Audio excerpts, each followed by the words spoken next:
Hello, everybody. Welcome to Monday Night Live, a special edition today following meeting with Patricia Fripp for 2 days. You saw us on Monday Night Live last week, and then we had dinner with John Baker, and I dropped her off at Heathrow after a Guildford mastermind group on the Wednesday morning, which blew the Guildfordians away. So today I'm going to go through some of the points very quickly that I picked up from the last week. You know, I'm a serial learner. I just love picking information up. So I put them on a slide, so I made it easier. So top masterclass to review, to reflect, and reboot. Somebody told me that sometimes we repeated ourselves on Friday. And of course, I didn't like to tell them that sometimes we need things repeated to us 21 times before we actually implement them, which is the real issue. So I'm just letting Michael back in. And can you see my screen all right, everybody? Brilliant. I'll take that as a yes. So, of course, we always have our usual fun on the top masterclass. We had a no moaning zone, and there was a bell for anyone to ring if someone complained, moaned, whinged, or anything. And of course, the speakers got that, but me in particular. The one thing I learned from Patricia Fripp, watching her on Wednesday morning at the Hideaway Cafe, was the way she centers herself and pauses before she starts speaking. In fact, I thought she wasn't going to say anything. It was such a long pause when she centered herself, but it's something I rarely do, actually. I go for it, and I can see the benefit of it. So that's a first reminder for me. And of course, when you're negotiating or thinking about saying something you might regret, that's the time to pause and take a time out. So Patricia helped me rewrite some of my starters, which was great. And this is a typical Patricia start. Welcome to an action-packed, content-rich day of tips, techniques, and tactics to help you achieve better results. Much better than thank you for inviting me. I don't know what I'm going to talk about, or whatever. We see people who got death by PowerPoint who don't do a very good day. Instead of saying an agenda, here's the agenda. Patricia says what you can look forward today is. Isn't that a positive compared with what we might say? And here's the agenda. So being different, talking differently, and of course she coaches a lot of people in those issues. And of course, asking for questions before the close gives you the opportunity to make sure you close with an action point or the power of 3, rather than saying questions. And there's always a big danger that somebody asks a bit of a daft question. You end on a low rather than a high, which defeats the objectives. And then at the end, she said, and I heard her say, and I thought, I don't say that. I encourage you to go to my website where you will, I can't even read my own writing. Where will you find for you my blog articles, sign up for my newsletter, etc., etc. So they're pretty much focused for me and for speakers, but of course very useful if you just reframe it. If you're pitching to a client, or you're speaking at an event, or just speaking locally, which I know a lot of you do for no fee, but just to get to know people. Gabby did a fantastic hypnosis induction. I'm not sure most of the people in the room that hadn't studied hypnosis knew what she was doing, but it was brilliant. Everyone had their eyes shut, and even me, I was watching people. If you want a copy of it, what I did was I took it off Zoom and I put it into Otter. If you haven't used the Otter app, it's fantastic. I just put it into Otter, let my phone pick it up, and then the phone prints me out a copy of the words. There was there may be about 7 words wrong, and considering Zoom and Otter hadn't heard Gabby speak before, they weren't programmed for that. And it's really, really, really good and powerful, and it's so quick. And of course, you know, just I don't know if you can see my mouse, but I'm assuming you can. You've invested in today because you care about your learning and your growth. Thank yourself for that, and continue to learn and develop and to take on board new issues. That's known as an Erickson, Milton Erickson induction. She did it with no notes, and I'm sending her what she said. Now, I took this from Amy Rowlinson. Amy Rowlinson put this on LinkedIn on Saturday, together with a terrific video she made. She said it's very easy to make. You take the video clips and you put them into Instagram, and it does it automatically. But Justin talked about nothing moves without investment. Do the right thing over making profits. Have a conscience and consider it a privilege to look after people's money. And it's all about confidence. Damien, who is going to try and join us in a minute, talked about, write about what you know. Leadership has followships. And I talked about never end your talk with a question. We talked about that already. Negotiate with yourself first, decide what you want, and then take action. The magic is how you ask. Graham said, sales targets stop people from performing at their best. People perform better without them than with sales targets. Sales targets create fear. And we talked all day about the power of three. One or two people said, yeah, you've said the power of three before. I will say the power of three so many times till I hear people normally do it, because people don't use it.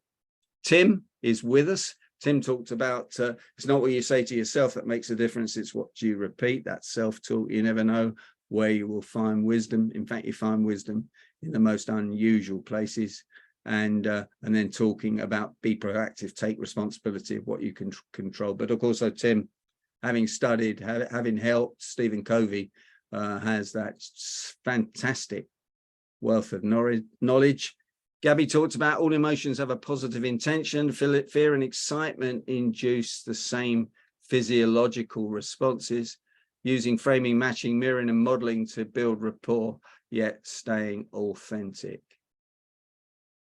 Just moving on, these are the five things I touched on during the MC role I was doing for just a minute on each one. Speed reading, mind mapping, using the left and right brain, dipping yourself into alpha state for ideas. All tools that I use constantly.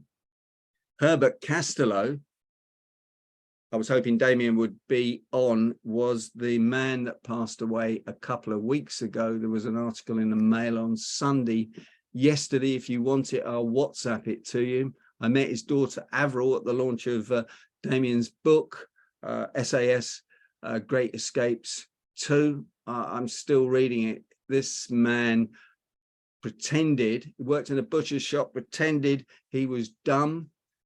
The Nazis came in every day and they thought he was dumb. At the same time, he was working for the Brits under cover, and he passed away. And the main man, who was known as Paddy Mayne in Damien's books, who was one of the top SAS commanders,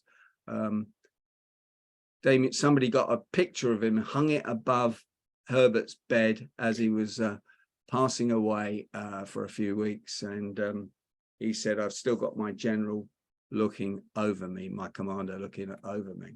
And I think the last slide I've got, although I haven't got them in front of me, is again emphasizing the power of the power of three. Now, there's two more slides to come. Gabby did a fascinating exercise on the strength of the arm. She had Lorraine Ellison come out the front and put her arm out and say, I can, stopping the arm moving down, and then saying, I can't. And everyone tried the exercise. And when you're saying to yourself, you can't, you lose all the power in your arm. It's very interesting. It's linked to applied kinesiology, which I know one or two of you know more about than I do, but you can lose the power when you talk weakness to yourself. And finally, these are the three words I've decided that are the best. Number one, imagine, because when people imagine things, it's so powerful. Number two, just be curious about people and what people do. And Fripp told me, congratulations, with the U missing deliberately, just to see if you picked that up off my PowerPoint.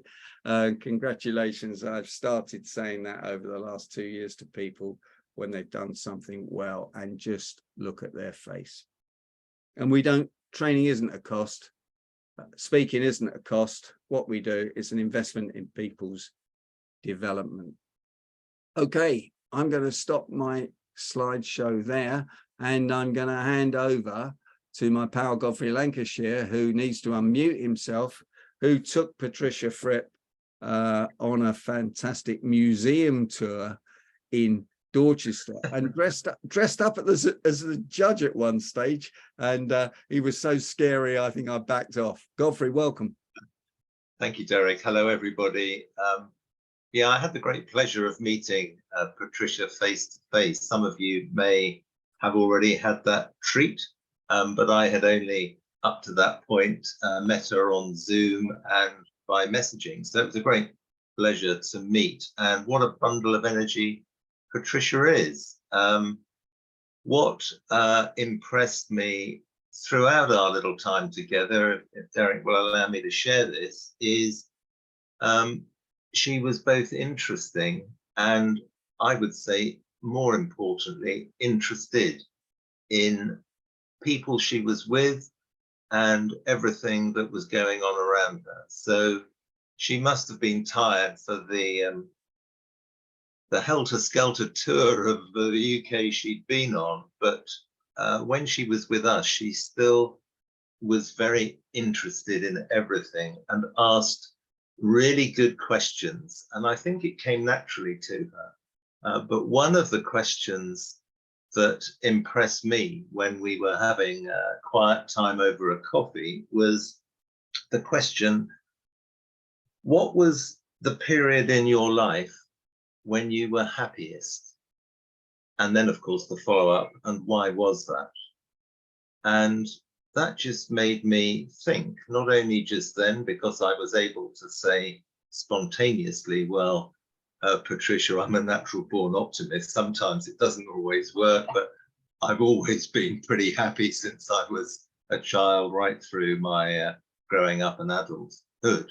But when I got home, I reflected on that, and it reminded me of a second thing, which was something that I came across. One of the very early behavioral scientists in the 70s, probably, was a chap called Atkinson. And I don't know if anybody's come across this chap Atkinson, but he had 3 tanks of energy. He had a diagram, and if you can think of a water tank, he had 3 connected tanks. One was physical energy, one was for mental energy, and one was for emotional energy. And of course, the levels could be different for each individual person.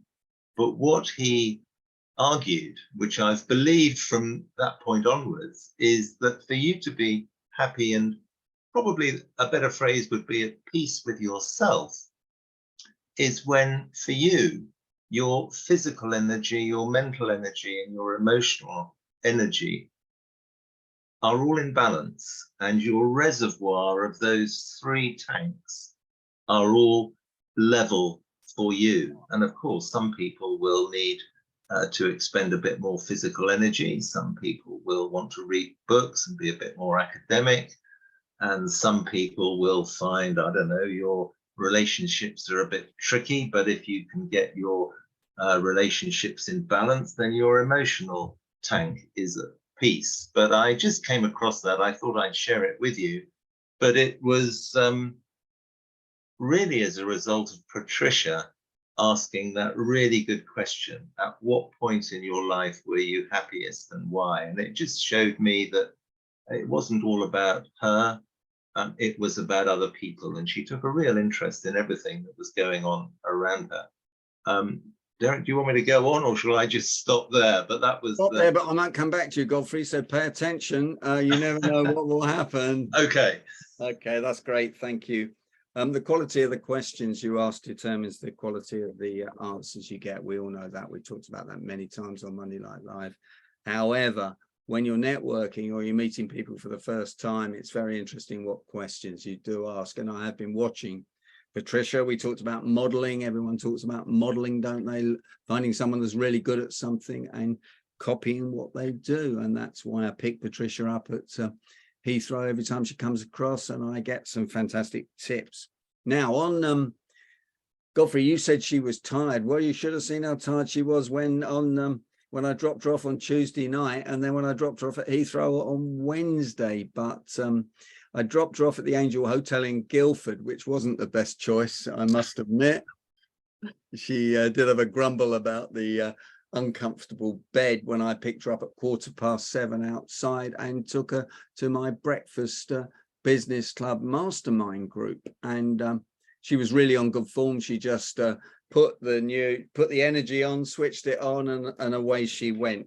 But you've reminded me, Godfrey, that so she always schmoozes the audience, whoever's coming on, from the word go. She's prepared and off she goes, which is something I've learned and something I do. And she went up to Alan McCulloch, who comes on the show, and David Skinner, and she asked them both, if there was one question you'd like to ask me, what would it be? Now, Alan answered that question, but David is very good at asking questions, was a bit flummoxed by that, which I found very interesting. I was watching Patricia operating, and I was watching their body language. So, but of course she was making notes of them, and then she linked them into her talk and linked in the people that she'd met into the talk, which of course most people don't do and can't do. And if you don't do your research and you're not there early enough to ask that, then it won't work. So yeah, and then of course I left her to go around Guildford and go to the castle, and picked her up and dropped her off at Heathrow. She was really tired in the car going to Heathrow, so I took her bag up to the room, and then she was having dinner with Janice Gordon from the Speaking Association afterwards. So she had a really good trip, but we really did give her a full on, and I took a lot of things away. Now I was going to go over to Nigel, if you're there. Nigel, what did you pick up from Friday? And you've only got 2 minutes to tell us. Right, I'll be quick then. With the power of 3, the psychology of what you put on the left to the reader is history. What you put on the right-hand side is the future. Therefore, you put the choice you want them to select in the middle, because that is the present. And that is what the brain focuses on. So again, if you're doing a presentation, you're doing a talk, always put the preferred choice in the middle. Again, going back to the transformational leadership and command, I thought that was a really inspiring talk. I felt very moved by the portrait. I could see the emotion in the room. And I thought to myself, what employee would hang their portrait of their chief executive and have the same effect? I also reflected coming home how we were mentoring Heather Baker's sons on our table, and the combined wisdom of the Monday Night Live, and what a fantastic opportunity for young people to potentially attend to receive a mentorship that transcends an MBA from an educational perspective, but just think about all of the business practices, the wisdoms that we can all help future people launch their careers or get the next successful job. And also, I too, like you, Derek, go into a flow, and I need to learn to pause. And also about the importance of reading body language when in presentations or in meetings. And again, the Amy Cuddy pre-prep about saying you can, you will, and that power of the physiology that was working for putting your weak left hand, if you're left or right-handed, and saying I can't, and how weak it was. Yeah, as soon as the brain switched gear, it was almost the kryptonite was fully in flow, and your arm was as stiff as anything. And again, going back to Damien Lewis, you can see how the SAS just think, it doesn't matter what's in front of me, I'll either smash through it, go over it, go under it, go round it. So any problem, it's about how you trust your colleagues. You say to them, this is the scenario, and let them come up with options, because more often than not, that combined wisdom will give and surface new opportunity that as a manager you don't see, but as a leader, take inspiration. It is a two-way tank. It's about reflecting positivity to your staff, but also to encourage people to grow, to nurture. And I think it's a fantastic opportunity for people to be in such a collective of bright-minded people. One colleague mentioned about she wasn't particularly good at brainstorming. So again, an opportunity to take two random ideas and then look for the connections. So again, the brain is started to kind of engage.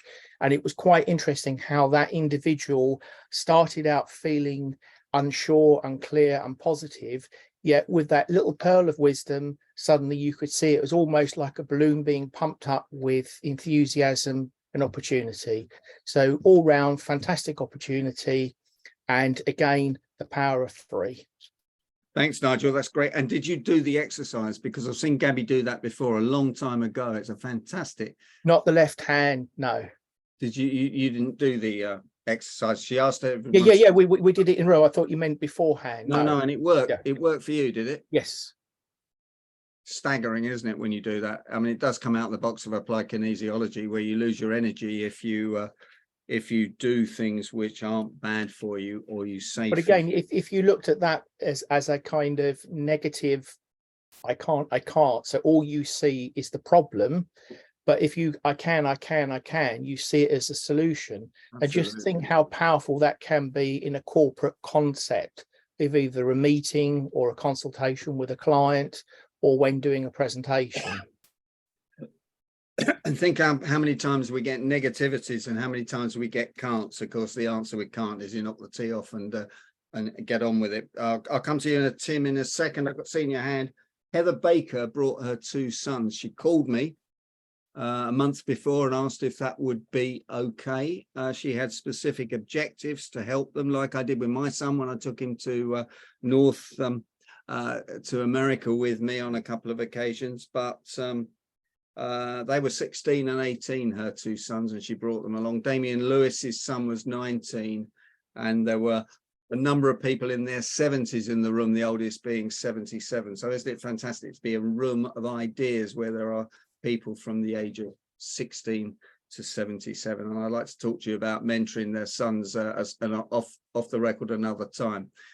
Tim Durkin, you're there. If you're muted, you better unmute yourself. You have some input for us, please. Yes, referring back to what Gabrielle did, or Gabby did, and what Nigel just referred to, and which I bet our friend Ava knows about, is the extended arm is all about, it's called strength testing. And I actually learned this from Stephen Covey, so it fits into what I was talking about. But when you extend your arm, you have some other person try to push down on it while you resist. That was and it. Then, of course, Gabby did, I can. Well, I encourage you to try this, is to extend your arm, have it strength tested, and then pick up a package of cigarettes or refined sugar, or a cup of refined sugar in the other hand, and watch what happens to the strength in this arm. If you want to know if something is good for you or bad for you, you can strength test it using this process. Extended arm, test it, make sure it's strong, then pick up the food or the other item like a cigarette, a sugar drink, or anything like that, and watch what happens to the strength in the arm. Then put it down and pick up an orange or an apple or some healthy food, repeat the test, and you will see the strength has magically returned. There's other things that I can do with the strength testing that would kind of blow your mind, so I'm not ready. Maybe when I'm over there, I'll be able to show it to you, but it literally is I can upset your aura. And Well, we don't want that. No negativity. I'll be well, ringing I can the bell. restore it. I can restore it. Okay, Tim, I tell so- you, the bell got rung on me a few times on Friday, and I wasn't conscious of that. And Godfrey and I are delighted to hear you're coming over, so we've closed the sale on that. That's not negotiable. So that's ask Ava if she knows about this, I because will. Well, Ava also knows about Joe Dispenza very much. Ava's coming with you to be the third honorary member of the Wise Man Luncheon Club. Okay, that's great. No, thanks for that, Tim. Now let's see. Jill, Jill English, have you got, what did you pick up from it, if you're there, Jill? Lots of the same things that Nigel covered. Okay. I won't repeat those. I think it was quite interesting, Graham saying that think like a young person, i.e. think digitally first, but then saying that most all transactions were person to person, not business to business. Hmm. So yeah, the people contact is important. I loved your session, Derek, on the mistakes that negotiators make. Thank you, Jill. And in particular, the power of telling stories. Hmm. And how magical and how engaging that is, and that's the bit that people actually remember. But I had a personal achievement there, which was I wanted to ask Will Kintish for his formula. I remember him saying in the previous session what he said when somebody that he doesn't know asks to link with him on LinkedIn. And so, bless his heart, he told me what that was, and I've made copious notes to say words the effect of, thank you very much for your very kind invitation to to connect. Remind me, have we met? And if not, why you think it's a good thing for us to connect? Because if we don't know each other, it's going to be very difficult to help each other at a later stage. And I just think that is skillful. I think you've almost got it there, Jill. I think that's what he says. I have to say, after I was told off by Pearson, my book publisher, that I didn't have enough connections on LinkedIn. I don't do that at all. And then I did see that Will had 12,000 connections compared with my 5. So I'm not sure he does it all the time, but he's not on today. So I can say that. No, thanks, Jill. What else? Just add a little bit to what Tim was just saying about, you were saying about the strength test. When I learned about that, the guy who was telling me about it was describing how he used this on a youngster that he knew who had been being bullied at school. Right. And how using the strength testing, thinking about something that, thinking about being bullied at school, he was very weak. Think about something he was really good at, he was very strong. But then he said, holding out that arm, imagine you're a fire hydrant. You know what it's like in the American movies where somebody knocks the fire hydrant and the water just gushes out and you can't stop it. He says, imagine that you're a fire hydrant and that water is coming out through your arm. And this little lad, he says, you could virtually pick him up by that arm. It was so strong. And that had a very profound effect on how he behaved at school when people were picking on him, because he just decided that he was going to think that's their problem, not his. Absolutely, Jill. No, thanks for that, Jill. Thank you so much. I'll talk to you off the record about a few things that I want to catch up on, my thinking for doing it another time, and a few things like that. That will be great. I think we've talked to everybody that was on. I don't know, Carl, if you managed to pick up the Zoom connections from Pasadena. I think I let you in, but I'm not sure what happened after that. We were having a bit of trouble with the audio. No, I was able to go in just fine. I was there for, I don't know, maybe a half an hour, 40 minutes before 4 o'clock in the morning. I had to call it quits.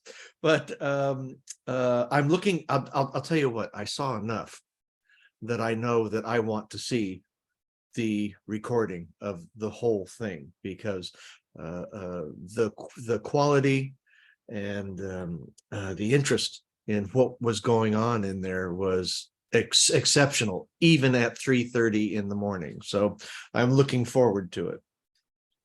Fantastic, Carl. Thanks. I can tell you the preparation and the energy I put into it, and those of you that have organized things and spoke and organized the speakers, was phenomenal, which is why I'm just checking whether I'm going to do it again in a rush, because it took up a huge amount of time, but it was hugely rewarding, like these issues are. And we've probably raised £10,000 and made some fantastic connections. So I guess I'll be persuaded to do it again at some stage. I'm going to finish the recording now, but I hope you can stay on, because I've got a few questions. Half an hour's the magic time. I will just mention that we did 17 sessions of 17 minutes, which of course is the TED recommended time for learning, and it worked.